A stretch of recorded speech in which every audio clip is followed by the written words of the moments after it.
Bonjour et bienvenue dans cette nouvelle vidéo de Salut Canada. J'ai pensé en cette dernière journée d'inscription au Forum Destination Canada vous apporter 2 témoignages de personnes qui ont émigré à travers ce programme. Je tiens à vous signaler que ces retours d'expérience ne m'ont pas été envoyés directement, mais je les ai trouvés sur Facebook, sur un groupe, de personnes qui s'entraident et qui se donnent des outils là pour immigrer et tout. Donc, si vous avez la chance de faire partie d'un groupe de personnes, que ce soit sur Facebook, WhatsApp, peu importe, de personnes qui s'entraident, n'hésitez pas, n'allez pas vers des groupes où les gens font du business ou des gens cherchent à s'arnaquer. Si le groupe est sérieux, restez-y, posez vos questions, vous trouvez sûrement de l'aide dans votre processus d'immigration.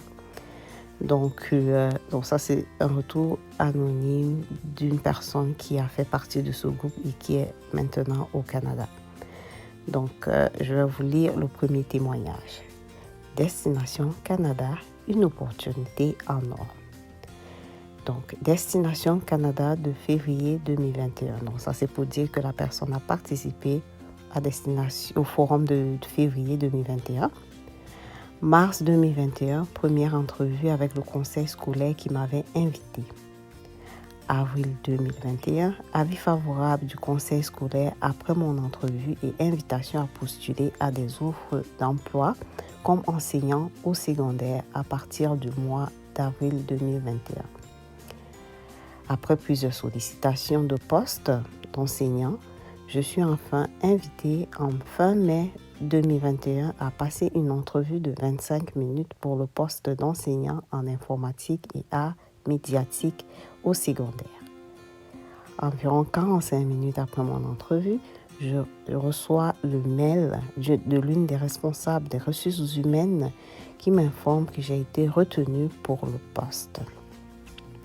Après avoir initié mon dossier de permis de travail, j'ai eu quelques difficultés que je n'arrive toujours pas à m'expliquer, mais le bon Dieu étant plus fort que tout, m'a accordé mon visa de travail temporaire.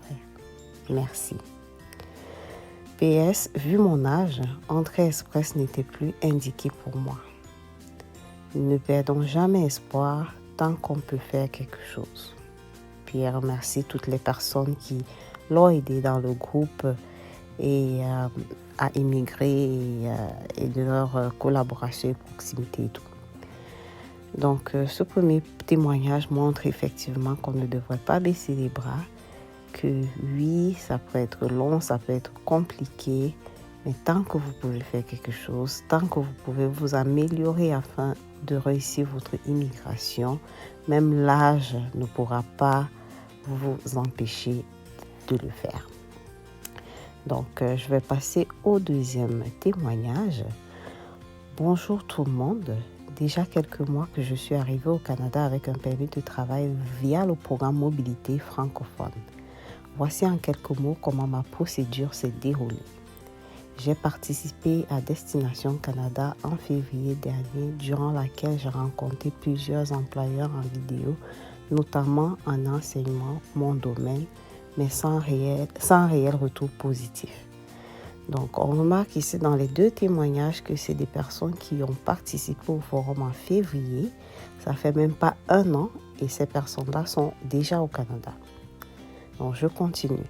Sans m'être découragée, ayant eu l'information de ce que d'autres collègues avaient eu à passer de premières entrevues pour des listes de suppléance, j'ai à la mi-mai écrit au conseil scolaire en envoyant mon CV et en précisant que j'avais vraiment l'intention de continuer l'exercice de ma profession au Canada. Donc, cette personne a pris l'initiative, ayant entendu qu'on invite des gens à passer des entrevues et n'ayant pas eu son entrevue à elle, a sollicité le conseil scolaire à leur réitérant son intention de venir au Canada. Quelques jours après ces envois, des personnes des ressources humaines m'ont demandé de postuler directement sur le site et que je pourrais avoir des entrevues, mais tout en sachant que la priorité est donné aux personnes déjà au Canada. Ainsi, j'ai commencé à postuler à une 50aine d'offres. Donc, 50 offres. Donc, ne baissez pas les bras, postulez, postulez, postulez. Donc, j'ai une vidéo qui parle de comment créer un CV canadien, mais il y a aussi la lettre de présentation, la lettre de motivation qui est très, très importante. Ne pensez pas qu'on va vous embaucher à la première demande ou à la première candidature. Ne baissez pas les bras, continuez. Donc, quelques jours après, j'ai commencé à recevoir des invitations à des entrevues de différentes écoles dans des différentes disciplines. J'ai par la suite passé mes 2 premières entrevues, une de 35 minutes et une autre de 1 heure avec une école. Donc, ici, la personne précise ici que c'est des entrevues durant lesquelles elle a transpiré. Et un jour exactement après la 2e entrevue, j'ai reçu une offre d'embauche. Les démarches du permis de travail ont alors commencé.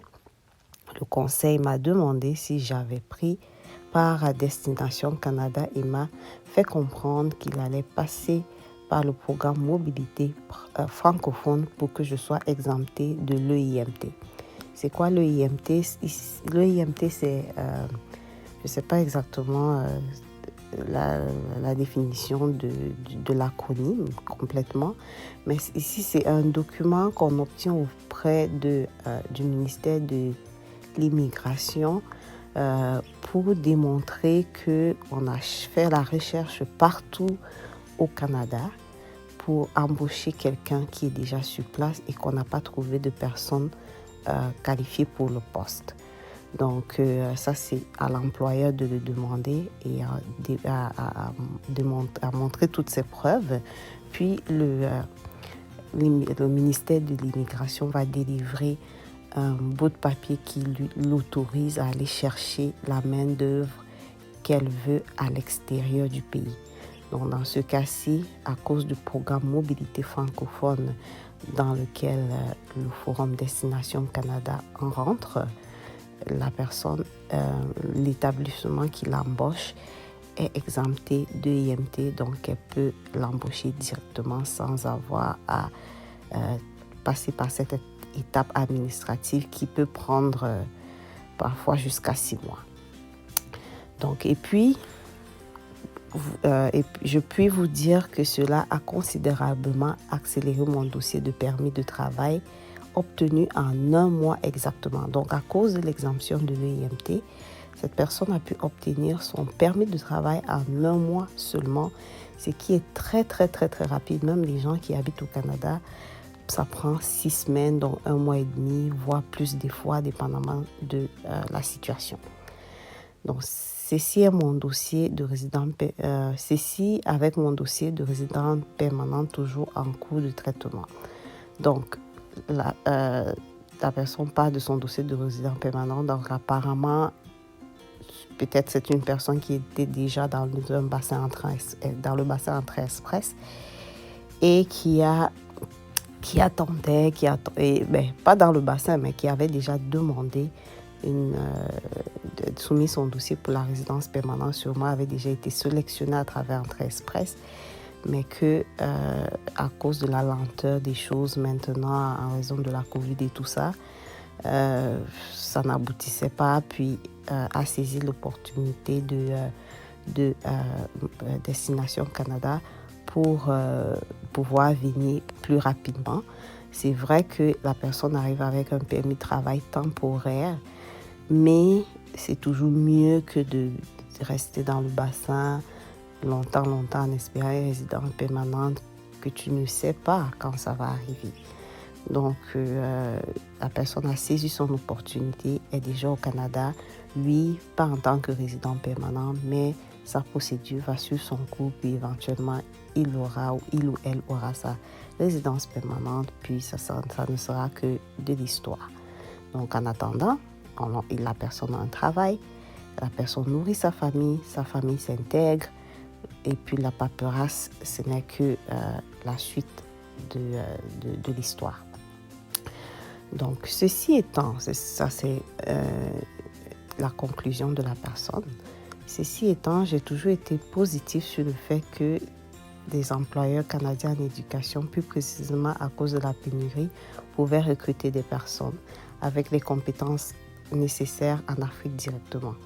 Et j'ai fait cette expérience par moi-même et toutes mes qualifications et expériences ont été reconnues directement par le conseil et le salaire qui suit avec. Donc, le salaire suit également. Donc, cette personne n'a pas besoin de recommencer à zéro. On a reconnu ses compétences, ses diplômes, puis cette personne est capable d'être au même niveau que les personnes qui travaillent déjà au Canada depuis. Donc, Destination Canada est une opportunité à ne pas manquer. Et vraiment, pour être ici au Canada, je peux vous dire que le jeu en vaut vraiment la peine. Mais alors, vraiment, la chandelle. Bonne chance à tous et à toutes. Donc, comme vous pouvez voir, ça c'est deux témoignages de personnes qui sont passées par Destination Canada pour immigrer. Ces deux personnes spécifiquement sont dans le domaine de l'enseignement, mais ça ne veut pas dire qu'il n'y a pas d'autres domaines qui sont en demande à travers ce programme, donc ce forum, pardon. Donc, peu importe votre domaine d'expertise, votre CNP, votre expérience de travail, postulez, on ne sait jamais, on ne sait vraiment jamais. Depuis un bon bout de temps, le Canada est en pénurie et beaucoup d'employeurs cherchent des moyens de recruter à l'étranger. Puis si ce moyen-ci est plus rapide que les autres, ils vont en profiter. Comme par exemple, on parlait tantôt de l'EIMT. Ça, c'est un gros boulet parfois pour les entreprises qui sont obligées d'attendre des employeurs qui veulent embaucher parfois jusqu'à 1 an avant qu'ils puissent même atterrir au Canada. Moi, je connais des histoires des entreprises qui ont commencé le processus d'embauche des candidats et à l'arrivée de Corona ont été obligés de suspendre tout parce que l'entreprise était en difficulté.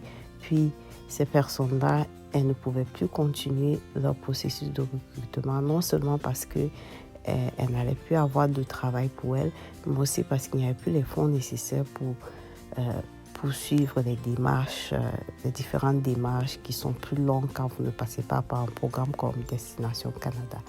Donc ces personnes sont obligées d'être en attente ou de chercher d'autres opportunités alors qu'elles avaient déjà quelque chose en main pour pouvoir venir. Donc, saisissez votre chance, lancez-vous.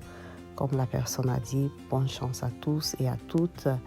Et bonne immigration. Si vous avez des questions ou si vous avez un sujet en particulier que vous aimeriez que je traite, laissez un commentaire. Et on se revoit dans la prochaine vidéo. Ciao, ciao!